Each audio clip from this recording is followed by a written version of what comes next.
¿Cuántos apóstoles conoces por nombre? Probablemente 12, quizá un par más. Pero hay un nombre en el Nuevo Testamento que Pablo usa junto a la palabra apóstol y que durante siglos muchas traducciones convirtieron en masculino. Ese nombre es Junia. Y el problema no es que estuviera oculta, el problema es que siempre estuvo visible, no en evangelios perdidos, no en textos apócrifos, no en una teoría conspirativa, dentro del Nuevo Testamento, en Romanos 16, al alcance de cualquiera que quisiera leer. Entonces la pregunta no es si Junia existió, la pregunta es otra. ¿Qué ocurrió para que durante siglos ese nombre dejara de leerse como era? ¿Y por qué la respuesta no está en ningún archivo secreto, sino en la historia de cómo decidimos leer? El nombre que siempre estuvo ahí. Romanos 16 es uno de los capítulos menos leídos del Nuevo Testamento. No tiene parábolas, no tiene milagros, es una lista de saludos, nombres, personas, comunidades. Y en el versículo 7, Pablo describe algo que durante siglos pasó casi desapercibido para muchos lectores. Saluda a Andrónico y a Junia y dice de ellos que son destacados entre los apóstoles, que estuvieron en la fe antes que él, que incluso compartieron con él el encarcelamiento.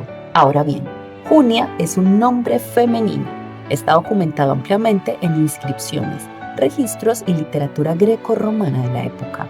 Eldon J. Epp, en su estudio publicado en 2005, analizó miles de inscripciones antiguas y encontró que Junia aparece como nombre femenino de forma consistente. Junias, en cambio, como nombre masculino equivalente, no está documentado en ningún registro de la antigüedad. Eso no es una teoría, es un hecho documentado. Sin embargo, durante siglos muchas traducciones eligieron leer ese nombre como masculino. Lo que resulta llamativo no es que alguien haya cometido un error. Lo que resulta llamativo es cuánto tiempo tardó ese error en ser cuestionado con seriedad. Pero antes de ir más lejos hay que entender por qué eso fue posible. Y la respuesta está en algo tan pequeño que casi nadie lo menciona. Una marca, un símbolo, una decisión que alguien tomó siglos después de que Pablo escribiera ese nombre. Escrito sin acentos. Los manuscritos griegos más antiguos del Nuevo Testamento no tenían acentos, ni tildes ni signos de puntuación, tal como los conocemos hoy. El texto era una secuencia continua de letras mayúsculas. El Codex Sinaiticus, uno de los manuscritos más antiguos que conservamos del siglo IV, escribe el nombre como Iunian, una forma que en griego podía leerse como femenino sin ambigüedad mayor para quienes la conocían como nombre de mujer. Pero siglos después, cuando los copistas medievales empezaron a añadir acentos a los textos griegos, algo cambió. Dependiendo de dónde se colocara el acento, la misma secuencia de letras podía leerse como Junia, femenino, o reinterpretarse como Junias, que sonaría masculino. Bruce Metzger, uno de los grandes especialistas en crítica textual del Nuevo Testamento, documentó este proceso en su comentario sobre el texto griego. Y aquí es donde la historia se complica, porque no fue una decisión neutral, fue una decisión de lectura. Y esa decisión tuvo consecuencias que duraron generaciones. No estamos hablando de un documento silenciado, no estamos hablando de una conspiración organizada, estamos hablando de algo más sutil y quizá más revelador. Cómo una sola marca de acento puede cambiar el género de una persona y con él su lugar en la historia. Pero este canal no vende certezas que el texto no da. Así que antes de continuar, hay que decir también lo que no puede afirmarse, lo que el texto sí dice y lo que no. Hay que ser muy precisos aquí. Junia aparece en Romanos 16 con un nombre femenino bien documentado en la antigüedad. La forma griega de los manuscritos más antiguos es compatible con esa lectura femenina y el nombre masculino Junias no está documentado en ningún registro de la época. Esos son hechos. Pero también hay que decir lo que no puede afirmarse. Junia no era una de las 12 apóstoles. El texto no lo dice.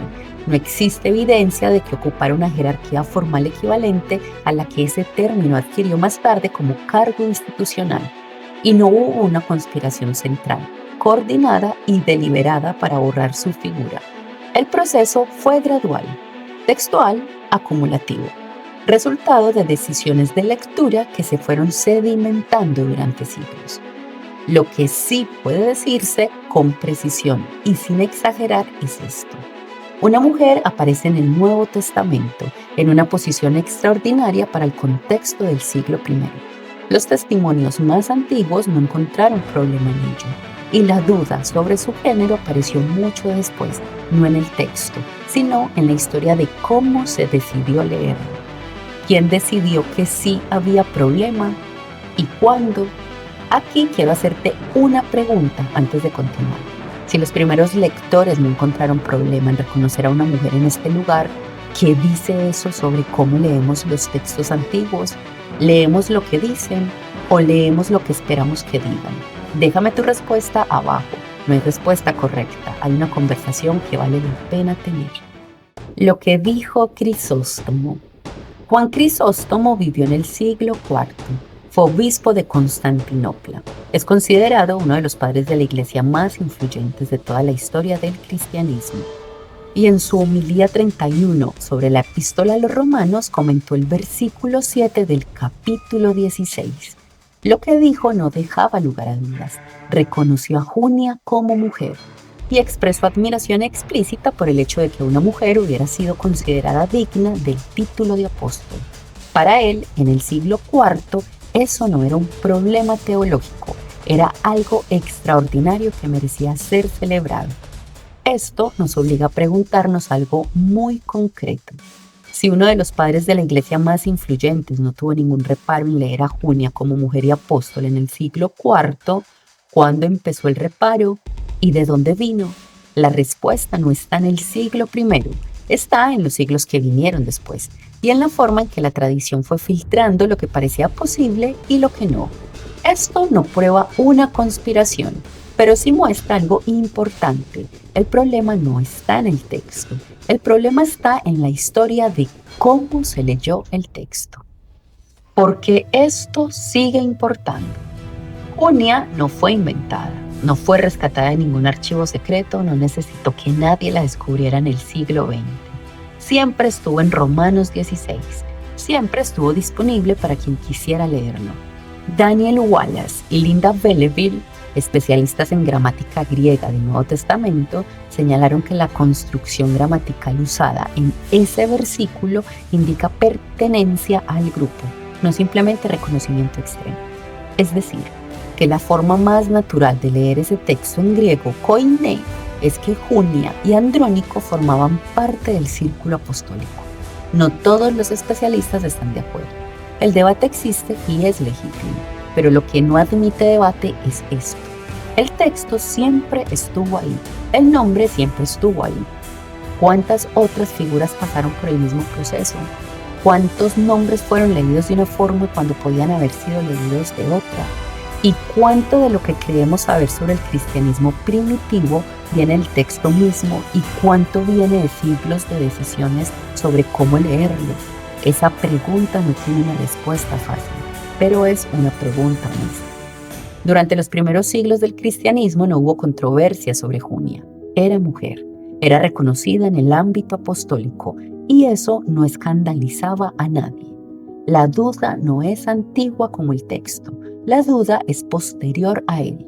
Eso invierte completamente la narrativa más común. No es que hoy algunos quieran reinterpretar el texto para hacer encajar una agenda moderna. Es que la reinterpretación problemática llegó después, no en el siglo I, sino en los siglos en que se fue definiendo con más rigidez quién podía y quién no podía ocupar ciertos lugares. Y en ese proceso, un acento en el lugar equivocado fue suficiente para cambiar el género de una persona y con él su lugar en la memoria cristiana durante siglos.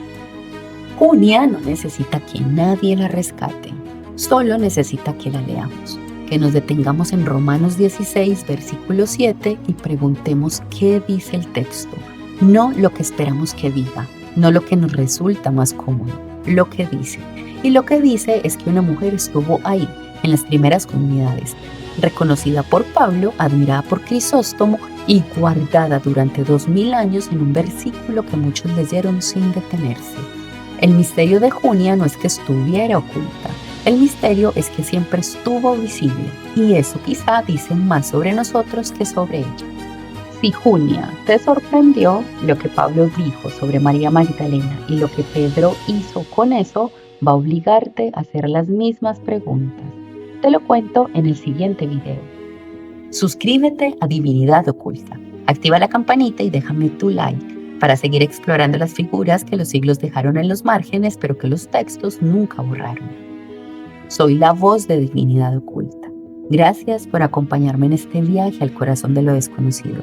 Y recuerda, la verdad está ahí, pero solo se revela ante quienes tienen el valor de buscarla. Hasta el próximo misterio.